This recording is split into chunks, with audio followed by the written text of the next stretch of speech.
Good morning. You may have noticed that my videos have not been coming quite as thick and fast as maybe they have in the past. This is down to a couple of reasons, really. First of all, the weather, really since about November, has been absolutely dire here. Horrendous rain, although it has dried up now, as you can see. The other thing is, I haven't been brilliant health-wise the last few months. I've managed to catch a succession of colds, as many of us have, post-COVID. Now we're out and about again, and I've had this awful cough that just wouldn't go away. Luckily now it has. And one of my old friends in Tetbury has made a remark to my wife, when's Rob going to do another video? And so anyway, I happened to find myself down in Bristol yesterday. So I did a bit of videoing down there. Bristol is a very interesting city, so I hope you'll like it. This is where I am today, out on my old walk. Very nice.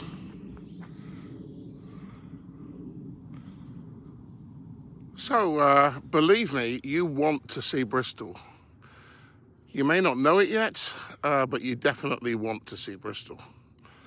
When I have people come over here and they want to visit Bath and Stonehenge, I almost have to force them to go to Bristol. And in the end, many people think it's the best place they've been to on their tour. So Bristol is definitely not a place to miss. So what's it all about as a city? Well, its background isn't particularly PC. It was a major port on the west coast of England, trading with the New World. So they were trading in sugar, rum, tobacco, and slaves. The latter being something that is come up in Bristol as something they are particularly ashamed of. But I'm afraid you can't change history. In fact, the very first slaves to go to the New World were white, poverty-stricken English, and they were packed off and selected to go and work as slaves in the New World. Uh-oh, here come some cyclists.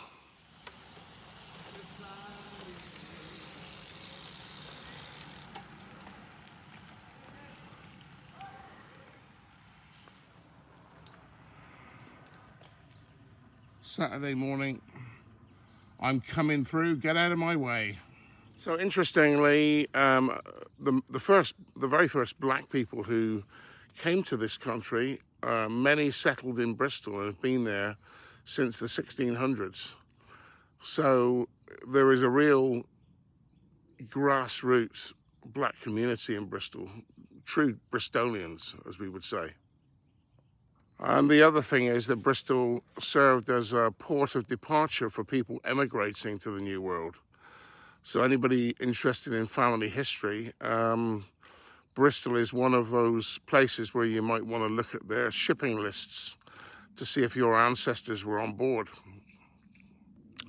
So industrially, Bristol is an incredible place. Going back really 150, 200 years now, Britain's greatest engineer, Isambard Kingdom Brunel, who nobody outside this country has ever heard of. Amazing guy. Died actually as a young man, only in his 50s.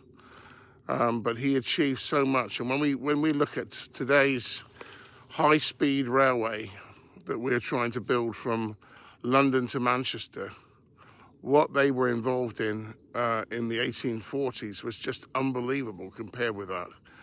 Makes us wonder what the hell's gone wrong here. So Isambard Kingdom Brunel built the Great Western Railway and all the tunnels en route from London to Bristol. Railway stations, including Temple Meads, which was built, that's a Bristol railway station, that was built to look like a cathedral almost. The floating harbour. We have very high tides and low tides in Bristol, so it wasn't suitable for shipbuilding. So Brunel decided to dam up the river and construct the floating harbour and to divert the River Avon around it. So he had a safe place to build ships. Brunel also built the underfall boatyard, which is part of the floating harbour, and the Clifton Suspension Bridge, which is the first suspension bridge, I believe, to be built. I stand corrected on that. Needless to say, virtually everything that I've mentioned can be seen today and is part of a fascinating tour around the city. Apart from that, there's some other very interesting historical areas in the city, which I've not really explored today. And latterly, Bristol's industry has focused really on Rolls-Royce aero engines, and British aerospace, aircraft manufacturing. They built the Concorde there. They're also building missiles and goodness knows what that we don't really want to think about. But it's still a very active part of Bristol high-tech engineering. Otherwise, Bristol has become, in the last 30 years or so, a very important commercial centre for this country. So, as I say, I found myself in Bristol yesterday and decided to put this little video together. Hope you'll enjoy it. If the sound later on is a bit odd, it's because I've decided to do it like a voiceover from home rather than trying to talk above people and everything in the locations where I filmed. So I hope you'll still find it interesting. Enjoy.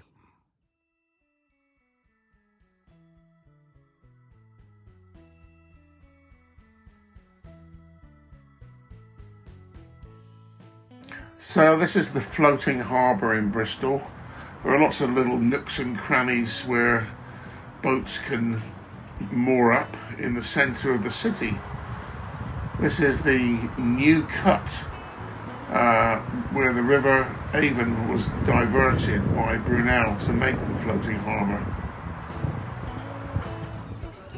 Another shot here of the floating harbour. These cranes here are really old and they were all built at, as far as I know, at Stoddart and Pitt engineers in Bath. So this is called Red Cliff Back, this section of the floating harbour. Love these old coloured houses in Bristol. See some more later. And the church is called St Mary Redcliffe Church. So here we are back on Wapping Wharf with a closer view of the cranes. And this little ship is called the Matthew, which John Cabot sailed over to discover Newfoundland in 1497. This area of Bristol now is very much a leisure area. People come and walk around, and this amazing crane, steam crane, will work from time to time. It's over 100 years old. I always find this ship interesting here. Really not at all sure whether it's quite what it seems to be. I'm sure that helicopter is not real. Maybe it is, but so you can walk or drive along the harbour side up to the SS Great Britain, which is a bit further up here.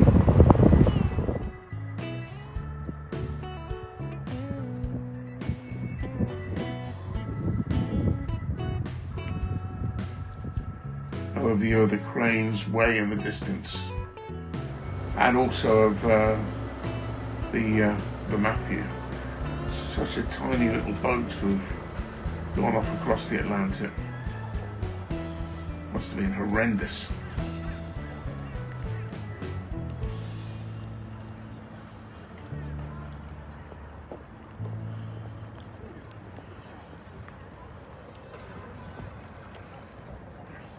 Bristol Cathedral.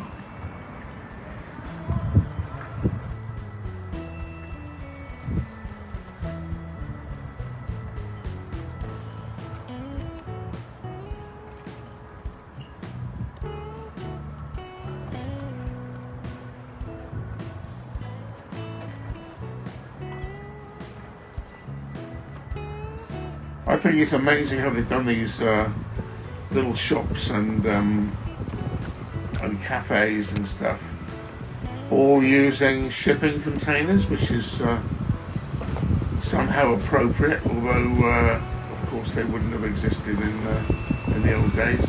This is a picture of the Underfall Yard, one of Brunel's achievements here. And on the left is one of the bonded warehouses. The square brick building is a bonded warehouse. Ahead of us with that bus going across there is the Plimsoll Bridge, and that is a swing bridge that lets large, tall ships in and out of the harbour. Again, more of the colourful houses. The little tower you see there behind the buildings is the Cabot Tower, built in memory of John Cabot, who discovered Newfoundland.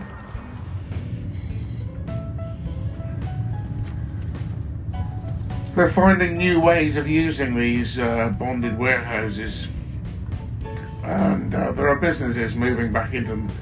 I think I don't know too much about it, but they really don't want to have to knock them down. They're incredibly well built buildings.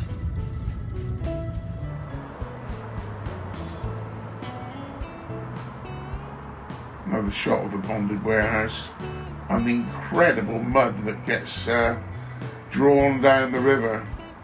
This River Avon starts literally within a few hundred yards of my house, actually, and goes down through Malmesbury, Chippenham, Bradford-on-Avon, Bath, and then on to Bristol, joining the River Severn at Avonmouth. This is the elegant Clifton Suspension Bridge that Brunel built that as well. Brunel was a busy guy, and the lock gates that allow shipping in and out of the floating harbour.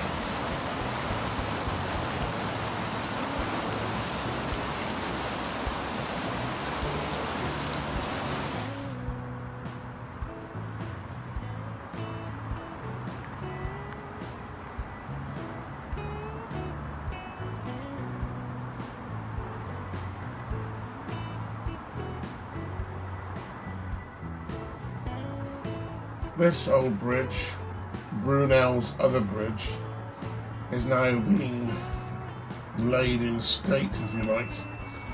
But this was the old bridge that used to swing to let ships in and out of the harbour. But in the end, traffic levels became way too much for that to cope with.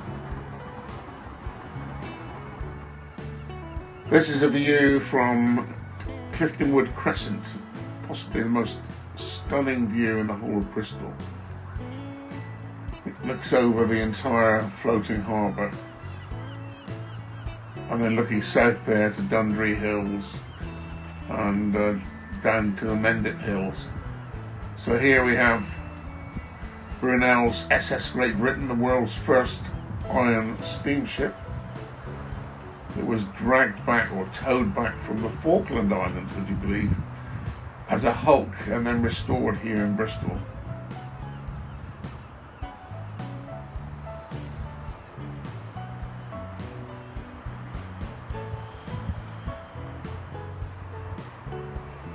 Very impressive view. Royal York Crescent. I think it's nicer in a way than the Royal Crescent in Bath. And this architecture in Caledonia Place, I think, is so reminiscent of what you see in New Orleans. Obviously, the building materials are different, but you can see how these ideas went around the world. Another shot of the Clifton Suspension Bridge. I mean, to my mind, it's just extraordinary that it's here 150 years later, cars driving across it.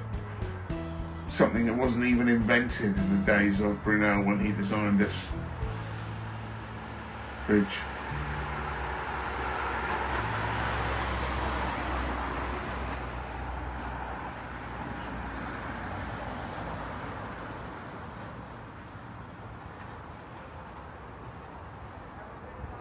This is Park Street, one of the iconic streets of Bristol, and Bristol is the home of Banksy. This is one of Banksy's most famous paintings. And Christmas Steps, another old part of Bristol. This area is extremely old, as you can see. Unfortunately, some new buildings have sort of impeded its access, but still used by many.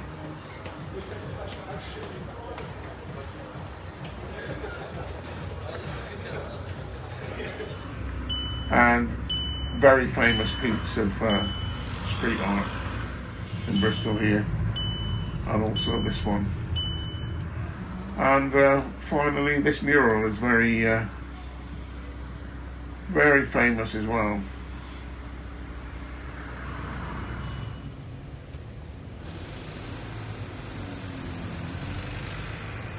I hope you enjoyed this video.